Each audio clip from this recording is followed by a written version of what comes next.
Election act 2017 case की समाअत हुई है और जिसकी समाअत स्पेशली तौर पर चीफ जस्टिस साकिब निसार और उनके साथ दीगर जो लोग थे उनको बेंच ने की और बकायदा इसमें पार्टी सदर के नाअहल होने के हवाले से बातचीत की गई है कि क्या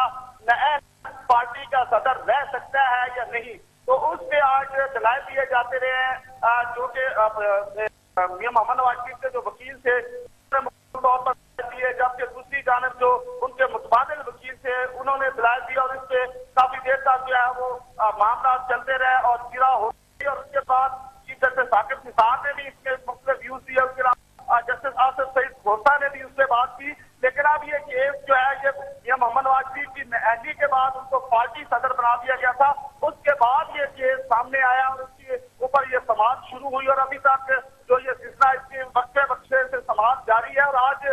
भी यही मामला था, इस केस को देखा गया और उसके बाद आज जो 62 का मामला है उसको भी देखा गया कि शख्स के हवाले से क्या कहा जाता है और फिर नाअहली के बाद जो शख्स क्या वो पार्टी का सदर रह सकता है या नहीं। तो उसी हवाले से आज इस केस की बड़ी अहम समाअत थी जो कि काफी देर तक जारी रहने के बाद अभी उसका फैसला महसूस किया गया है और किसी भी वक्त ये फैसला सुना दिया जाएगा। लेकिन ये कि फैसला जो भी आता है, अगर फैसला मियां मोहम्मद नवाज शरीफ के खिलाफ आता है तो वो पार्टी के सदर नहीं रहेंगे। लेकिन ये कि इस केस से पहले मियां मोहम्मद नवाज शरीफ के सदर बना दिया गया था और उसके बाद इस केस को दायर किया गया था सुप्रीम कोर्ट में कि क्या नाअहल शख्स जो कि पार्टी के सुप्रीम कोर्ट से नाअहल करार दिया गया और दोबारा वो पार्टी का सदर बन सकता है या नहीं। तो उसकी नाअहली के हवाले से आज ये केस की समाअत की गई और इसको जो है इस पे दलाइल दिए जाते और आज इसका फैसला भी महसूस कर दिया गया। और अब यूं ही इसका फैसला आएगा तो जो जिनके खिलाफ ये फैसला आएगा उनका रिएक्शन सामने आएगा कि वो क्या कहते हैं। लेकिन यह है कि ये बड़े केस का बड़ा फैसला महसूस कर दिया गया जो कि सुनाया जाएगा। जी ज़मीर, इससे पहले जो पार्लियामेंट में भी अदलिया पर पॉइंट स्कोरिंग की गई थी कि अदलिया जो है वो अपने जो दायरे इख्तियार में रहकर समाअत करे और पार्लियामेंट सुप्रीम है, इस हवाले से भी बात की गई। अब अगर इस तरह से खिलाफ फैसला आता है, नवाज शरीफ के खिलाफ फैसला आता है, तो क्या यहाँ पर जो सियासी जमातें हैं, मुस्लिम लीग नून है, वो इसे जो तस्लीम करने को तैयार है क्या? कि इस हवाले से भी कोई बात सामने आई है?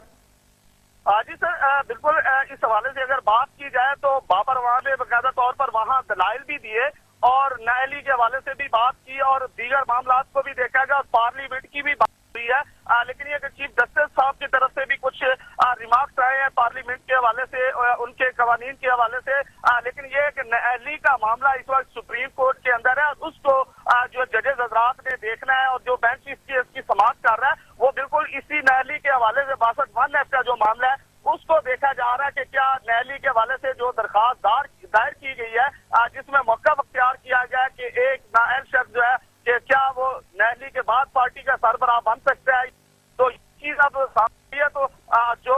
जजेस साहिबान सिर्फ और सिर्फ इसी चीज को मेन फोकस किया हुआ है। जो एप्लीकेशन दायर की गई जिसमें मौका अख्तियार किया गया उसी के ऊपर बहस भी की गई है और उसी पे दलाइल महसूस भी किया गया है और फैसला भी महसूस किया गया है। तो अब जो ही ये फैसला आएगा तो उसके बाद सारे मामला सामने आएंगे। लेकिन ये कि दूसरी जानब मुस्लिम लीग नवाज की अगर बात करती है तो उस पे आए रोज जो है डिस्कस भी होती रहती है, असेंबली के अंदर भी जो उस पे बातचीत हुई है और अदलिया के हवाले से भी कुछ मामला सामने आए हैं। तहरीक चलाने की बातें भी जो है वो नवाज शरीफ साहब की गई थी, लेकिन अदलिया में तरमीम के हवाले से भी कुछ बातें की गई हैं। लेकिन ये है कि वो सुप्रीम कोर्ट का मामला अपनी जगह पे है, लेकिन पार्लियामेंट भी एक सुप्रीम है, वो आ भी सकती है, उसमें तरमीम भी कर सकती है। लेकिन यही वजह है कि अब जो फैसला आएगा तो पार्लियामेंटेरियन और नवाज के जो लोग हैं, जो ओहदेदारान भी है और उसके अलावा जो मिनिस्टर भी है और पार्लियामेंटेरियन है, वो इस पे अपना जो भी लाएअमल देंगे वो इसके फैसले के बाद सामने आएगा। लेकिन उससे पहले कोई इस तरह की नून लीग की तरफ से तैयारियां होती हुई दिखाई दे रही है, जिस तरह मियां मोहम्मद नवाज शरीफ मुख्तलिफ जगहों पे करते हुए दिखाई दिया और उनमें उन्होंने फैसले के हवाले से भी कुछ बातें की। लेकिन ये कि अब पाकिस्तान मुस्लिम लीग नवाज अपनी जगह पे सारे मामला को देख रही है, क्योंकि मियां मोहम्मद नवाज शरीफ को नाअहल करार दिए जाने के बावजूद भी वो जलसे जुलूस में जब भी जाते हैं तकरीर भी की जाती है और उससे जो तनकीद भी अदलिया पे की जाती है और उसके बाद कई जगहों पे इस पे मामला भी उठाए गए, कई जगहों पे एप्लीकेशनें भी दायर की गई हैं मियां मोहम्मद नवाज शरीफ की तकरीर के हवाले से। लेकिन अदलिया बेहतर समझती है कि किस तरह से इस चीज को फोकस करना है, किस तरह से इन चीजों को اور عدلیہ کبھی بھی کسی کی پارٹی نہیں بنتی. عدلیہ صرف اور صرف انصاف مہیا کرتی ہے. تو انصاف کی جہاں تک بات کی جاتی ہے تو چیف جسٹس ثاقب نثار اور اس کے جو ساتھ سے بینچ ہے اس نے آج یہ اسپیشلی جو آج یہ کیس چل رہا تھا اس کی سماعت سے اور جس کا فیصلہ محسوس کیا گیا اور جب یہ فیصلہ آئے گا تو اس کے بعد یہ تمام معاملات سامنے آئیں گے. جی